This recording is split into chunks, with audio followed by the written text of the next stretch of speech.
हाँ, नमो बुद्धाय बनते जी। नमो बुधाय। ये उपोषद के ऊपर मेरा एक प्रश्न था। हाँ। उपोषद जो हम करते हैं तो जो पृथ्वी पर और जो स्वर्ग में जितनी भी धन संपदा है, हम्म। ये कहा जाता है उपदेशों के कि उपदेशों में कि 16वां भाग है सिर्फ उपोषद का जो पुण्य है उसका। हाँ हाँ हाँ। तो इसकी परिभाषा क्या है, और जो मतलब करते हैं, जो भी हम्म। साधक उपोषद पालन करते हैं, उनको हम्म। उसका प्रतिलाभ कैसे मिलता है? ये दो क्वेश्चन थे मेरे। ठीक। उपोसद का ऐसा है उपासक कि भगवान ने उसकी महत्ता बताई है।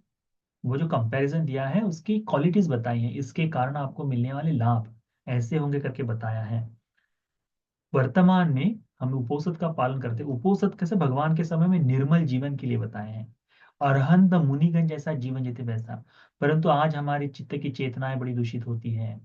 हमारी हम चाहे अनचाहे उस उपोसत का परिशुद्ध पालन जो भी कहे, परंतु चिंतन से मन में जो चल रहा है वो तो चलते ही रहता है।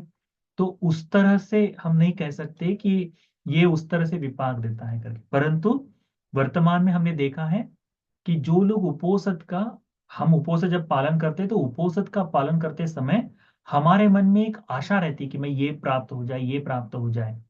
और उस तरह से परिशुद्ध चेतना से किया हुआ उपोषण उसे वो परिणाम भी देता है। यानी कई बार होता है कि जो हमारा पूर्व कर्म का संस्कार है वह क्षीण होकर, वो पीछे हटकर ये जो उपोषद का पुण्य का विपाक है वो तत्काल फल देता है। तो दिट्ठ धम्म विपाक देने का सामर्थ्य ये वर्तमान का ये उपोषद का पुण्य रखता है। और ये तो एक अंश है उस पुण्य का।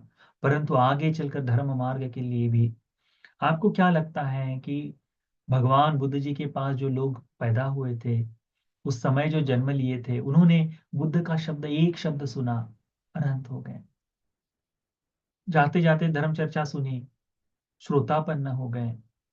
हजारों की संख्या में, लाखों की संख्या में, करोड़ों की संख्या में जो श्रोतापन्न हो गए। इन्होंने क्या किया था ऐसा?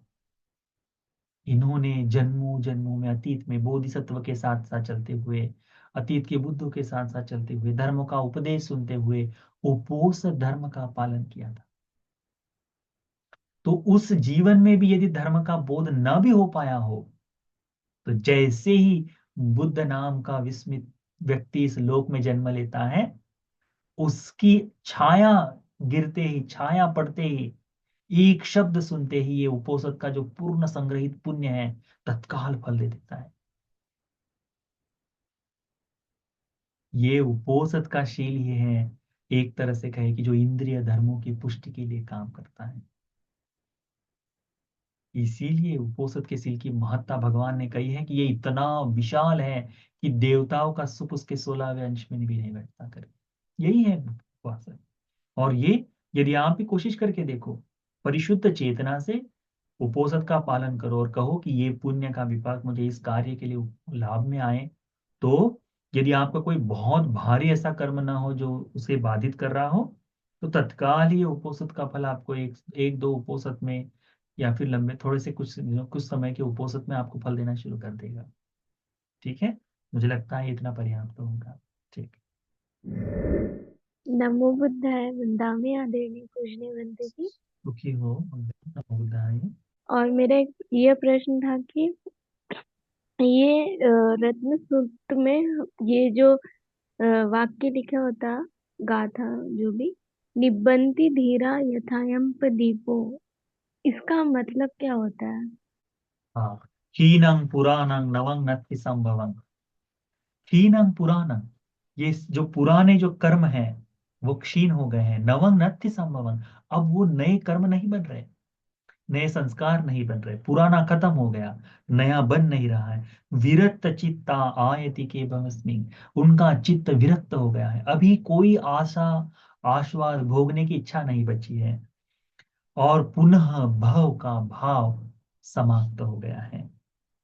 ते क्षीण बीजा, ये ऐसे क्षीण बीज व्यक्ति जिनके सारे ही आश्रव क्षीण हो गए हैं। अविरूलित छंदा, अभी ये जिनका ये जो आश्रव है वे पूर्णतः समाप्त हो गए हैं। निब्बंति धीरा, ऐसे निर्वाण को प्राप्त यानी अरहत्व को प्राप्त हुए जो भिक्षु है, धीर पुरुष है, निर्वाण को पाते हैं यथायंग पदी को।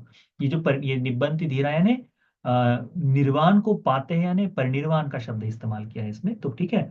परिनिर्वाण को पाते हैं यानी इस शरीर को उसी तरह से छोड़ते हैं जैसे यथायंग प्रदीपो, प्रदीप समाप्त हो जाता है। तो प्रदीप का कैसे है, जैसे दिए में मिट्टी का दिया है, उसमें बाती लगी है, उसमें तेल डला है और जोत जल रही है।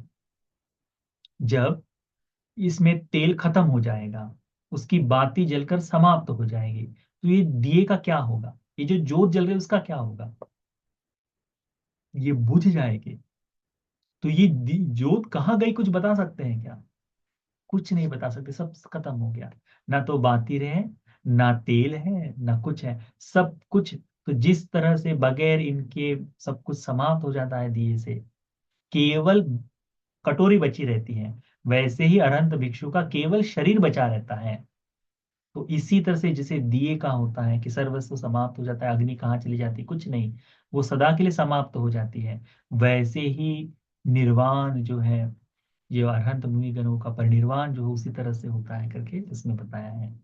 बड़ा सुंदर है ये। जी बंटी जी, साधु साधु साधु। सुंदर है, मैं हमेशा ही बोलता हूँ रतन सूत्र को डेली पढ़ो, इतना आनंद आएगा। मैं तो आलसी हूँ थोड़ा सा, तो कम होता है, परंतु यदि जो पढ़ता है उनको यानी है ही, जब जब पढ़ता हूँ बड़ा मुझे बड़ा आनंद आता है। तो पढ़ो, बढ़िया है। वंदामी बंटी जी, सुखी अ, हो बस। हम्म, आपने जो अभी सेकंड सूत्र बताया, हम्म, उसमें there was a discussion between two Dewas. हाँ, तो जो एंटिटी है, जो हम्म, फर्स्ट देवा बोल हम्म, रहा है कि इसके ये बहुत परम सुख है, ठीक है। हाँ, वो एंटिटी आपने बताई, उसके बारे में बताइए। हाँ, आई मिस्ड इट, सॉरी। हाँ, तो उसके बारे में मतलब वो देवाज ओनली एक्सपीरियंस दैट प्लेजर और सुखा, और जो मनुष्य लोक में जो सत्व है, वो भी एक्सपीरियंस करते हैं क्या वो? ये क्वेश्चन है मेरा। हाँ। देवताओं का जो सुख है वो अलग है, ठीक है। उनका उनका जीवनचर्या, उनका संपूर्ण वो समा अलग है। मनुष्यों का सुख अलग है, ठीक है। मनुष्य जिस तरह से सुख भोगता है वो अलग है। तो वो जो देवता है वो अपने पुण्य के यानी वो देवलोक है, वहां जन्म लेते हैं व्यक्ति। तो वहां जन्म लेने के बाद वो अपने आनंद को प्रकट कर रहा है कि जिसने ये देखा नहीं है उसका, उसके जैसा यानी उससे श्रेष्ठ कोई सुख ही नहीं, उसने सुख ही नहीं देखा है कहते हैं।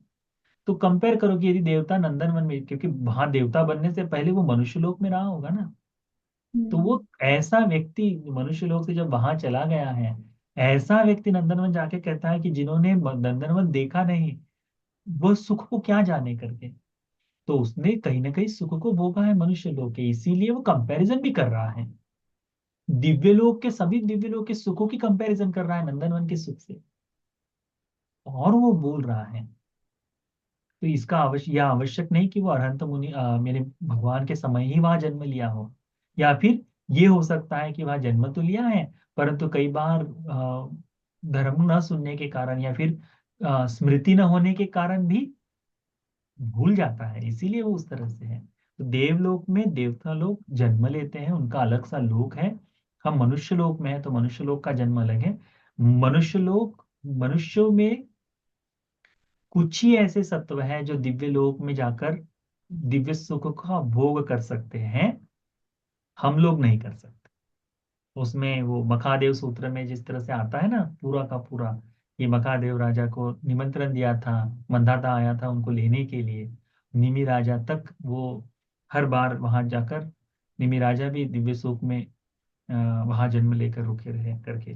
तो उस तरह से कुछ ही लोग हैं जो मनुष्य लोक से दिव्य लोक का सुख भोग कर आए हैं, हमें वो भोगने को दिव्य लोक में जाने के बाद ही मिलेगा, ठीक है। Okay, thank you so much Bunty ji. और हम्म, जब कोई सत्व हम्म, जन्म लेता है, जाति हम्म, होती है उसकी, हम्म। तब उसको पहले जन्म की स्मृति होती है क्या, मतलब? एक समय तक उपासिका होती है, जैसे अनेक अनेक बार पशुओं में ये होता है कि अपने पूर्व जन्मों के बारे में एक जन्म तो पता होता है कि मैं यहाँ से आया हूँ करके, कई बार वो हुआ है।